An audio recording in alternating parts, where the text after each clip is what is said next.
Добар ден на сите.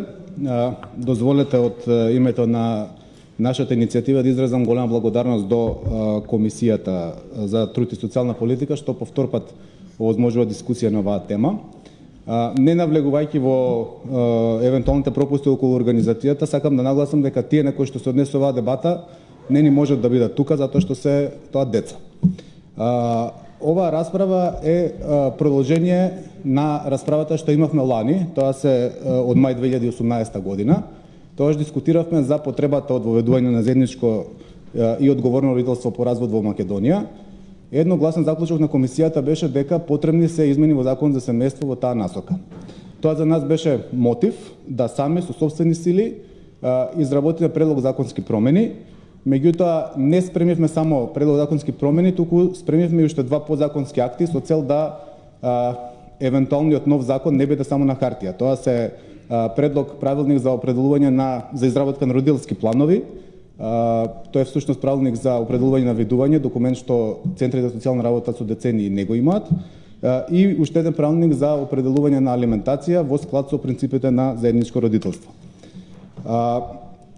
Пред да ги представам на кратко промените што ги предлагаме, сакам да нагласам неколку ствари. Прво, видовте, претпоставам во документите што ги циркулиравме, измените кои што ги предлагаме се детални, соопфатни и прецизни. Тоа е контра на сегашниот закон што го имаме, кој што е штур, кој што остава многу простор за секакви толкувања и за жал толкувањата се најчесто погрешни. Понатаму сакам да нагласам дека законските измени кои што сега ги гледате се врз база на компаративната анализа која што исто ја доставивме како дел од документацијата. Таа компаративна анализа беше побарана од нас, од Министерството за труд и социјална политика, за да постапи по иницијативата, и на нас, да речеме, многу добро ни дојде овакво за изработка на овие предлог законски промени. И во однос на компаративната анализа, сакам да нагласам, ако сте читале детално ќе приметите, има една разлика во законските промени ние што ги предлагаме. Тоа е во сите земји, сите одлуки во врска со контакт со децата, алиментација и така натаму ги носат судовите. Кај нас е тоа разделено помеѓу центрите за социјална работа и судовите. Цениме дека формирање на такви семејни судови, како што има во другите земји, е долга и скапа реформа, а нас не требаат промени веднаш. И затоа, наместо да предложиме формирање на такви семејни судови, ние предлагаме да телата кои што одлучуваат останат исти. На крај на крајшта не е битно кој ќе одлучува, битно е какви се одлуките. А за да одлуките бидат добри, предлагаме прецизен закон и прецизни правилници. Би се задржал на кратко на законските измени кои што ги предлагаме. Тоа се 9 главни точки. Во детали ќе бидат објаснети од стручните лица од иницијативата. Јас само би сакал да ги набројам. Првата и главна измена е укинување на доделување на децата на чување и воспитување само еден родител по развод. Ова е изворот на цела дискриминација и на сите проблеми во сегашниот закон. Наместо тоа, воведуваме дефиниција во склад со современите законодавства, што е заедничко, а што е самостојно вршење на родителско право, и во правна и во физичка смисла. Тука би сакал да нагласам две ствари. Во физичка смисла се воведува квантификација дека заедничко вршење на родителско право е кога секој од родителите поминува барем 120 до 180 дена годишно со своето дете. И има уште една битна одредба, тоа е дека заедничкото родителство се однесува на сите случаи, значи е правило, освен во исклучителни ситуации кои што ги набројавме во член 78 во нашиот предлог закон, а тоа се однесува на родители кои што не сакаат, не можат или не се подобни за вршење на заедничко родителство. Втората измена е воведување на семејна извршителска служба. Често слушаме од центрите за социјална работа дека немаат механизам како да ги спроведат своите решенија кога еден од родителите не се придржува до нив. Ова е убаво решено во многу земји. Постои таква семејна извршителска служба која што практично работи на терен, на лице место утврдува зашто во одредени ситуации некои решенија или спогодби не се почитувани и реагира соодветно на тоа. Третата измена е воведување на листа на надворешни советувалишта, каде што ќе се упатуваат задолжително сите парови кои што влегуваат во фаза на развод. Ова е многу битно затоа што во моментов не постои соодветна постапка со кој што би им се помогнало на луѓето кои што се разведуваат или да се помират или евентуално да постигнат барем договор за гледање на децата.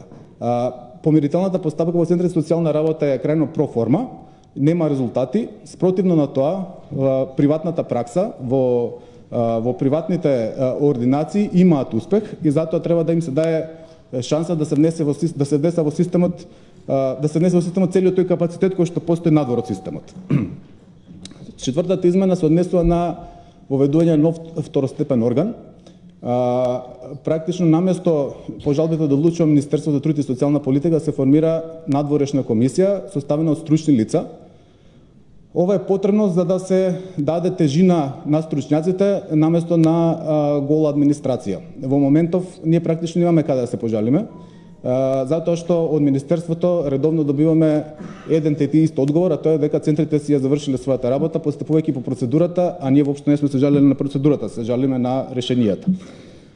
Затоа потребно е да се во ситуации кога има жалба, кога има одредено незадоволство од решението, стручни лица да поразговараат со родителите и со децата и да донесат правилната одлука. Петата промена се однесува на системот на алиментација. Имаме во моментов систем на алиментација кој што не функционира затоа што е поставен на погрешни основи. На погрешни основи е поставен затоа што не ги зема во предвид потребите на детето, туку зема во предвид колку заработува родителот кој што треба да даде алиментација. И затоа имаме ситуации каде што во најголем дел од ситуациите алиментациите се смешно мали и не ги покриваат трошоците на децата. И имаме помал број на случаи каде што алиментациите се смешно големи и очигледно тука не ставаме збор само за потребите на децата. Заради тоа предлагаме неколку промени тука. Прво е квантификација на потребите на децата, воведување на табела на трошоци на децата во зависност од возраста на децата и од стандардот, односно вкупната заработка на двајцата родители. Понатаму овие трошоци на децата се делат пропорционално прво на заработката на родителите и второ на времето кое што децата го поминуваат со секој од родителите. Се воведува можност алиментацијата се плаќа во натура, значи за конкретни потреби на децата наместо парични трансфери, и се воведува динамичност на алиментацијата, значи наместо еднаш за секојаш дадена алиментација кој некој не побара ревизија, еднаш годишно да се ревидираат параметрите, значи возраста на децата и заработки на родителите. Може би ова сето изгледа сложено, во суштина е многу просто. Изработивме модел во Excel, ќе го презентираме покасно, каде што ќе видите дека овие пресметки се крајно едноставни и воопшто не би требало да биде проблем, значи за било кој во судот или било каде во администрацијата да ги прави. Шестата промена се однесува на промена во начинот на управување со имотот на детето. Во сегашната ситуација со имотот на детето управува родителот кој што е доверен на чување и воспитување. Имаме типична ситуација ако сте штеделен име на детето, по развод, значи вие немате право веќе на тој штеден влог, има право другиот родител. Многу често тие пари се подигнати и више нема доказ за што се потрошени, дали се за детето или не се. Практично на тој начин тоа е некоја легална кражба. За да се спречи тоа, предлагаме родителите да се упатат на договор за како ќе се управува со имотот на детето. Ако не може да се договорат, тогаш судот да го замрзне имотот на детето до неговата 18-та година и да може да се одмрзне само во исклучителни ситуации. Тоа е кога едниот родител ќе почине или потребно е за здравствени потреби на детето и така натаму. Седмата новина се однесува на лажните пријави за насилство, педофилија и други злоупотреби на децата. Предлагаме ваквите лажни пријави кога ќе се докаже дека се лажни да бидат основа за земање на родителско право. Може би изгледа екстремно, меѓутоа екстремни се и последиците од лажните пријавувања. Осмата точка се однесува на забрана за изнесување деца до 14 годишна возраст на период подолг од 30 дена без согласност на двајцата родители. Ова е за да се стави крај на сегашната несватлива пракса да кога еден родител, примарниот родител кога сака да се одсели, сака да го земе детето со себе, ако вториот родител секундарно не согласува, тоа центрите заземаат улога на суд и даваат решение најчесто да децата се одселат. Тоа е значи крајно по мене неверојатни решенија се тоа, затоа што прво државата директно допринесува за белата чума, за намалување на население, второ државата непосредно поддржува родителско оттуѓување, практично се прекинуваат контактите со вториот родител. Заради тоа, како што кажав, ќе објасниме во детали, предлагаме таа забрана за период над 30 дена за 10 до 14 годишна возраст. И деветата и последна промена е промена на постапката во центри за социјална работа. Да речеме, бараме тие постапки да бидат подемократски. Во моментов, значи, ги гледаме како на некој начин диктаторски. Практично не смеш да одиш со адвокат, нема записник, све може да се случи таму и немаш никакви докази. Затоа предлагаме тие среди да се снимат, да може да се оди со адвокат, да се доставуваат снимките и записниците до 20 родители и така натаму. За крај само да кажам дека од овие 9 измени за 3 имаат буџетски импликации. Тоа се семејни извршителни служби, уведување на листа на надворешни советувалишта каде што државата би плаќала за родителите кои што ги посетуваат и нов второстепен орган надворешна комисија. Се надеваме дека за овие 3 работи ќе се најде буџет. Слушаме редовно од Министерството дека секој дете е важно. Би сакал да нагласам дека доколку се прифати нашиот законски измени, практично држава доста заштедува и на изработка на новите закони, ние тоа сами го направивме. Ова го нагласувам затоа што дури во ситуација да во моментов нема буџет, нели сега треба да се дискутира буџетот следната година, и ако се усвои како пакет ова што го предлагаме ние, може да се имплементира едно по едно, затоа што за голем дел од овие работи што ги бараме воопшто немаат буџетски импликации. Се надевам дека позитивно ќе заврши целава дискусија. Едноставно во моментов во 21 век имаме закон од 20 век базиран на сваќање од 19 век. Време е тоа да се промени, време е војните меѓу родителите да престанат и не сме више да се дозволи да фрустрациите и проблемите на родителите бидат над интересите на децата. Затоа се надевам дека ќе после оваа дебата ќе следат законски промени со кои што ќе усреќиме многу пред се деца. Благодарам.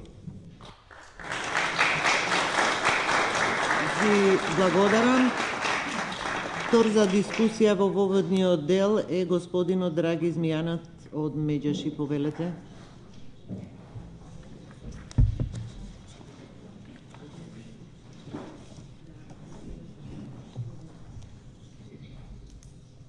Кои беа мотивите првата детска амбасада во светот Меѓаши да застане за оваа, би рекол, благородна иницијатива, за кој треба да изградиме консензус без при тоа да ги завземаме страните, а тоа да ни биде пред се фокус децата. Тука пред ова собрание со група родители на 25 април, кога е ден за против родителско отуѓување, застанавме и ги осетивме нивните маки и болки. Но ние, наместо да говориме за отуѓување на родителите од детето, ние се фокусираме на отуѓување на детето од родителите. Имено во Македонија досега, вака како што е регулирано правото на видување, на првозначен и второзначен родител, се дозволува интензивно отуѓување на детето од родителите, без можност за поголема комуникација со своето дете и да биде при тоа и квалитетна. Токму затоа апелирам до законодавниот дом да не бидеме соучесници и да не дозволиме детето да се отуѓува од родителот. Заедничкото и одговорно родителство и позитивното родителство и по развод треба да е насочено, а верувам дека ќе се согласите сите, кон она што е најважно, а тоа е најдобриот интерес на детето. Детето не треба да чувствува дека по разводот на неговите родители или партнери е виновно за тоа што му се случува и треба да го живее и понатаму достојно својот живот во опкружување полно со љубов, внимание од двата родители подеднакво. Она што сакам да нагласам дека детето никогаш не треба да се стави во ситуација да избира меѓу двајцата родители. Од особена важност е за детето да биде опкружено со љубов. Дисфункционалните партнерски врски треба да се стават во функција да бидат функционални доживотни родителски обврски, одговорности и задоволство. Разводот на брачната заедница или прекинување на партнерската врска треба да биде престанок на брак, а не престанок на родителството. Двата родители подеднакво се важни и значајни за правилниот раст и развој на детето.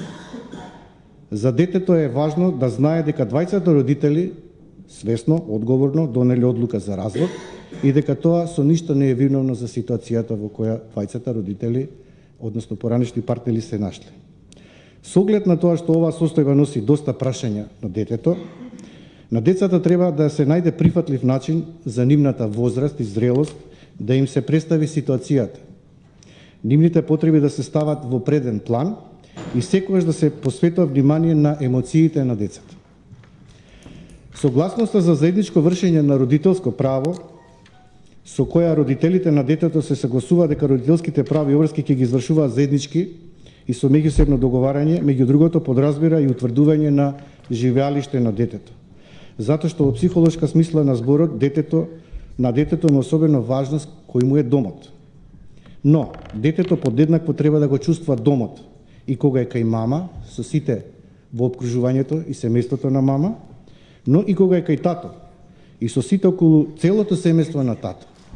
Значи, оди кај мама, дома е кај мама, оди кај тато, дома е кај тато, независно од местото на живење во извод од Матична книга на родени.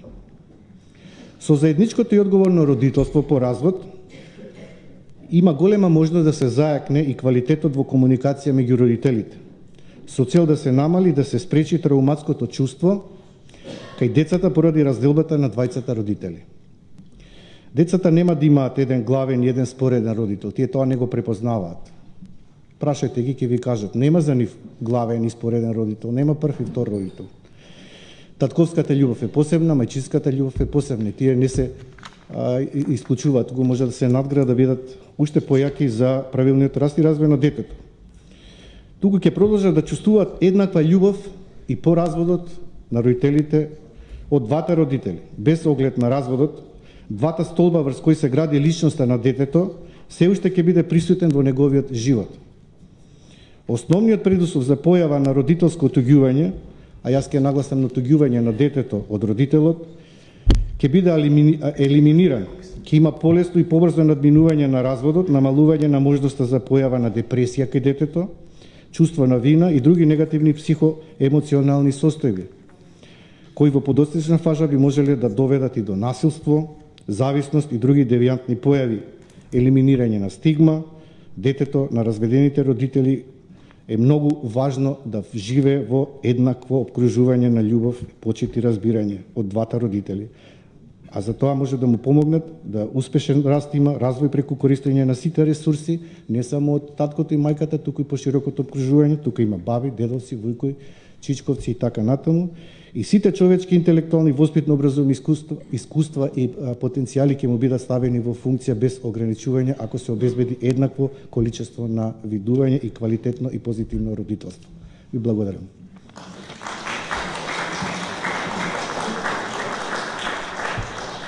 Благодарам. Следен за дискусија е господинот Драги Целевски, државен советник во Канцеларијата на Народниот правобранител. Повелете. Благодарам. На почетокот дозволете во името на Канцеларијата на Народниот правобранител да ве поздравам и да се заблагодарам на можноста што можам денес на оваа јавна расправа на темата законски измени за воведувањето на заедничкото родителство по разводот да го изнесеме и нашиот став. Во контекст на поддршката, значи, на ова иницијатива и заложбата за восстановување на заедничко родителство, најпрво, накратко би сакал да ве запознам со искуствата на институцијата од каде што доаѓам, според податоците од предметното работење. Имено, согласно својата надлежност, значи, Канцеларијата на Народниот правобранител постапува по предмети од различни области. Една од тие области е областа на детските права.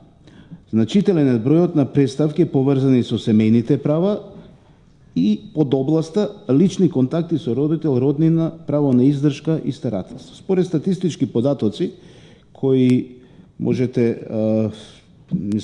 да се видат и на нашата веб страна и се содржани во годишните извештаи кои се предмет на расправа и во Собранието на Македонија.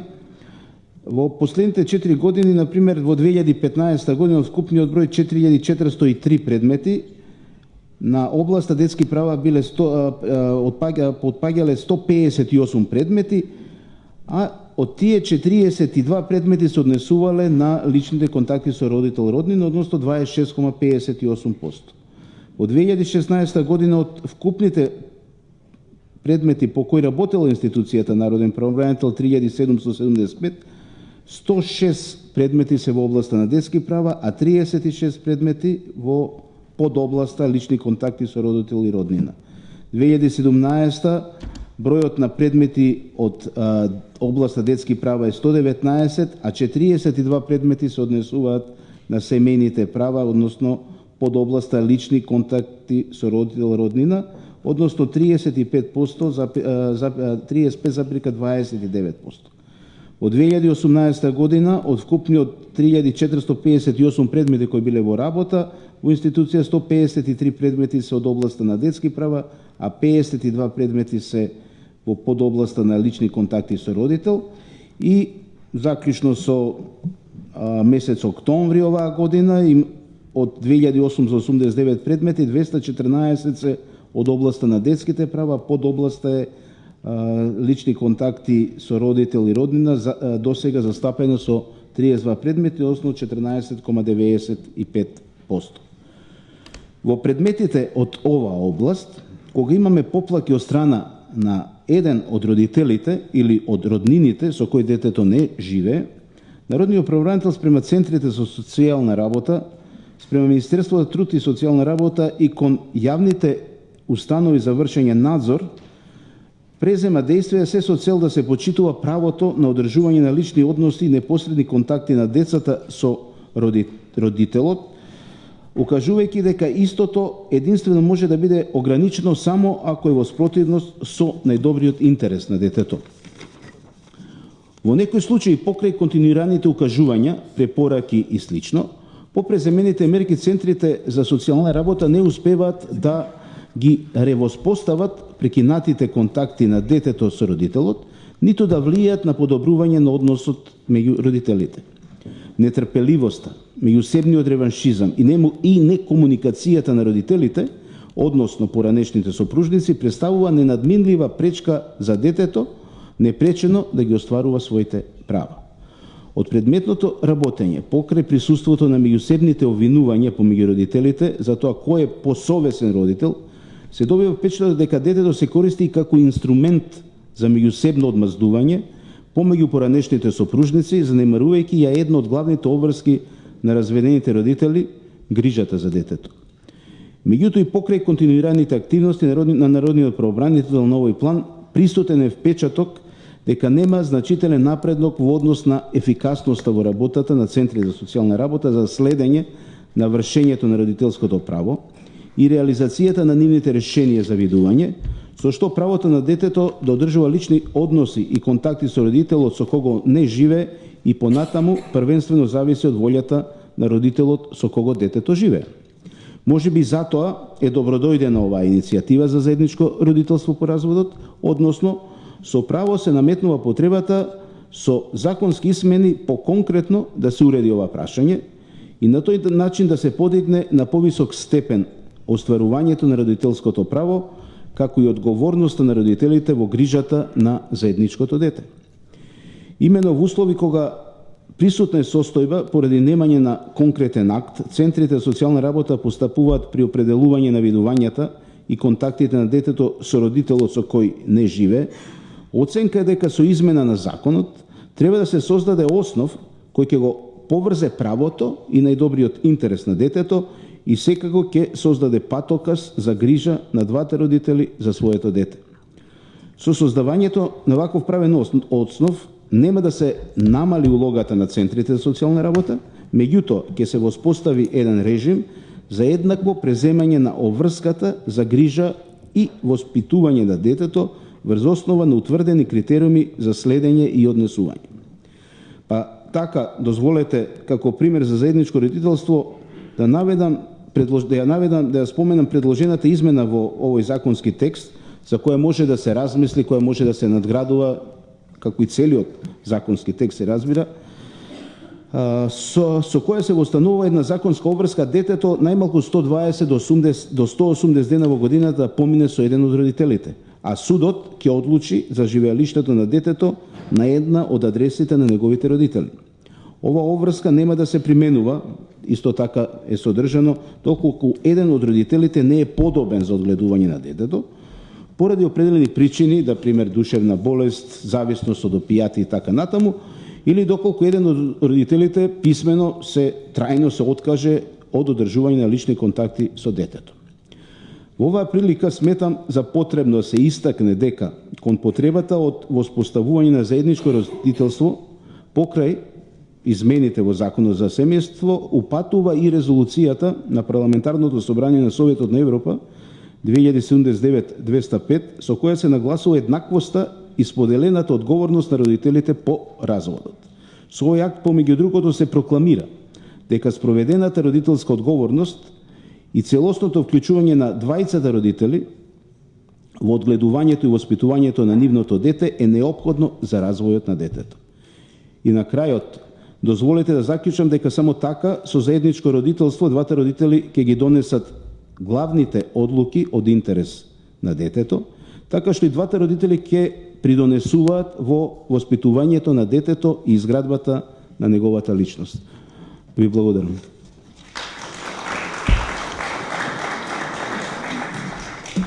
И благодарам и вам. Почитувани присутни, бидејќи заврши воведниот дел од дискусијата по однос на предлог законски измени за воведување на заедничко родителство по развод, јас сега отварам дискусија. Кој сака да се пријави нели за збор? Пред вас се поделени ливчиња за пријавување. Дел од нив веќе има пред мене. И редоследот на говорниците ќе биде онака како што беа доставени ливчињата нели до мене. Ќе ве замолам при дискусиите, ако може, нели да се држиме кон пократки дискусии или ако еве предлагам, ако сакате да прифатите дискусиите да бидат во временски период од 5 минути, за да може сите што се пријавени да земат збор, бидејќи има веќе доста пријавени. Ако се согласувате, за да може сите да земат учество, бидејќи од 15 часот има закажано седница на собранието. Дали се согласувате вака? Се согласувате, благодарам. Тогаш да почнеме со дискусија. Прв пријавен за дискусија е госпоѓата Славица Кнежевиќ, Институт Алтернатива. Повелете. Благодарам. Посебно се чувствувам привилегирана да